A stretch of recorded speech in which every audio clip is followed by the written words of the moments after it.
Joshua Buatsi returns to the ring this Saturday, the 1st of November, and he'll be taking on Zach Parker at the Co-op Live Arena in Manchester. I'm surprised this fight has gone under the radar. I mean, not many people are really raving about it. I haven't seen the major broadcasters really, even promoting it as much. But it's going to be a good scrap. I think it's going to be a really good fight. And listen, it's not one of those gimme fights, one of those tune-up, warm-up fights for either fighter, because the WBO International Light Heavy title is on a line. And also I'm hearing that the winner from this fight could potentially go on and fight the winner between David Benavidez and Anthony Yard for a title. So listen, both fighters will be up for it come Saturday night. And I think it's going to be exciting. I'm just really surprised that no one's really raving about it. It's a bit strange, but for Joshua Buatsi, he's trying to get his career back on track after that defeat against Callum Smith back in February. I mean, they had a really good scrap. That was a good fight. I remember the 6th round. That's going to be arguably the best round of the year. Do you know what I mean? Because both guys were at it. How both of them were still standing after the 6th round, I was like, wow, because Callum Smith, he hit Joshua Buatsi with some shots, man. Joshua Buatsi was eating some shots. And you know what? To be fair to Joshua Buatsi, towards the end of the 6th round, he turned it around. He hit Callum Smith with a left hook of his own, and Callum Smith backed off, and he was nearly out of there as well. So it's just a fantastic fight. That fight is gonna be a contender for fight of the year. I don't think he's gonna win it, but it's gonna be out there in the top 10, definitely, because it was a very exciting fight. And what I learned about Joshua Buatsi in that fight is that because it was the first time he was taking on a world-class fighter, someone like a Callum Smith who's been a champion, who's fought the likes of Canelo, he's a world-class operator. Joshua Buatsi just looked like he ran out of ideas in that fight. He didn't really manage the fight too well. Like, he was fighting in bursts. He would take long breaks and then he'll come back and try and throw shots.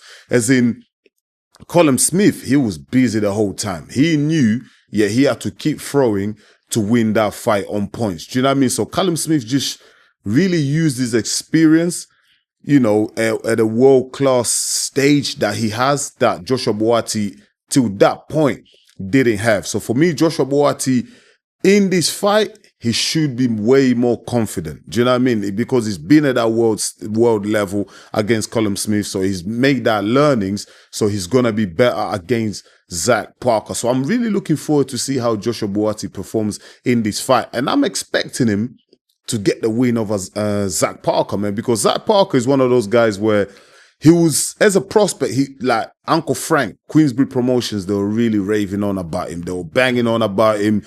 Uncle Frank was talking about, Zach Parker could potentially fight Saul Canelo Alvarez. He was like, that's how much they rated this kid. But when he lost against John Ryder, that was his first defeat.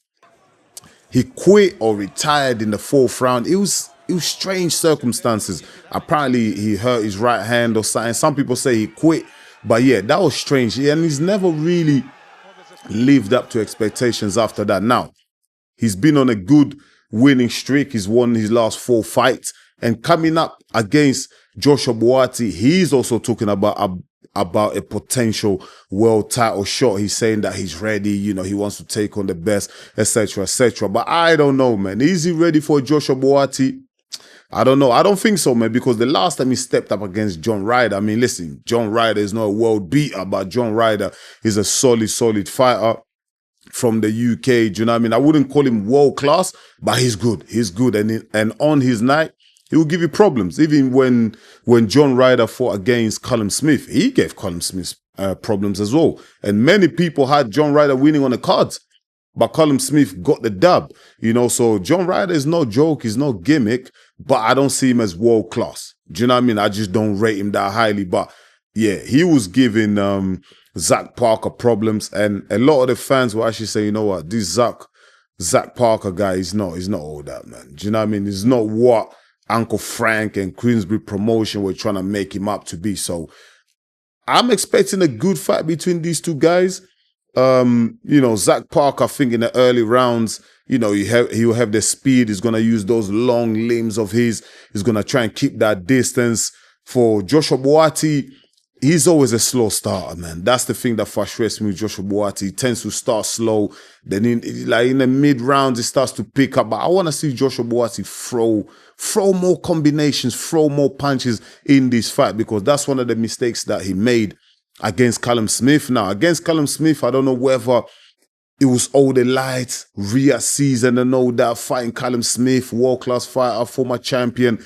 Maybe just that the lack of that world-class experience probably got to Joshua Buatsi, do you know what I mean? And he was kind of like starstruck. I don't know if that's the right term to use, but he just didn't perform to the best of his ability, even though I do rate his performance. Like, he stayed in there. Like, he was getting hurt with the body punches, man. He was getting crap by Callum Smith, but fair enough, man. Joshua Buatsi hanged in there, and he showed that he's got that grit.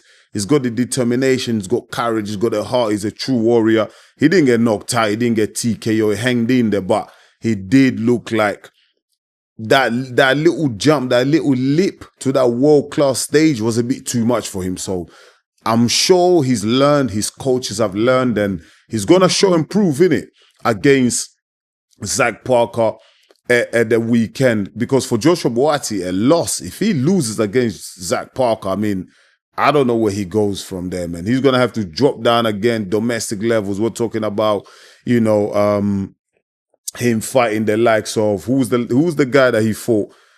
Dan Aziz, he might have to go down to those type of levels again. Willie Hutchinson, those type of levels. And I think for Joshua Buatsi, he wants to just carry on progressing. I'm sure he wants the title fight one day. The Anthony Yard fight could potentially still be there for him, depending on how Yard performs against David Benavidez. But for Joshua Buatsi, I just hope that he learned from the Callum Smith defeat, and he's made him a better fighter, a better individual, overall just a better package, and I want to see him show and prove come Saturday night. He cannot afford to lose. I think between both fighters, a loss will impact more Joshua Buatsi than Zach Parker. Because I think for Joshua Buatsi, he's the bigger name out of the both guys. He's the one that people really thought that, you should be taking this next step. You should be fighting for world titles at this stage of your career, especially because Joshua Buatsi is now 32 years old. He's no spring chicken. Neither is Zach Parker, because he himself is 31 years old. So it's not that old in terms of, like, if we're looking at boxing, there's still fighters fighting into their late 30s, even early 40s. So it's not that old, but the opportunities for big fights, world titles, that window of opportunity is getting slimmer. Do you know what I mean? It is starting to close on them. So they really need, both guys really need to get a win on Saturday. It's vital. For me personally, Joshua Buatsi, he has to go all out and make sure he puts on a great performance, gets the win.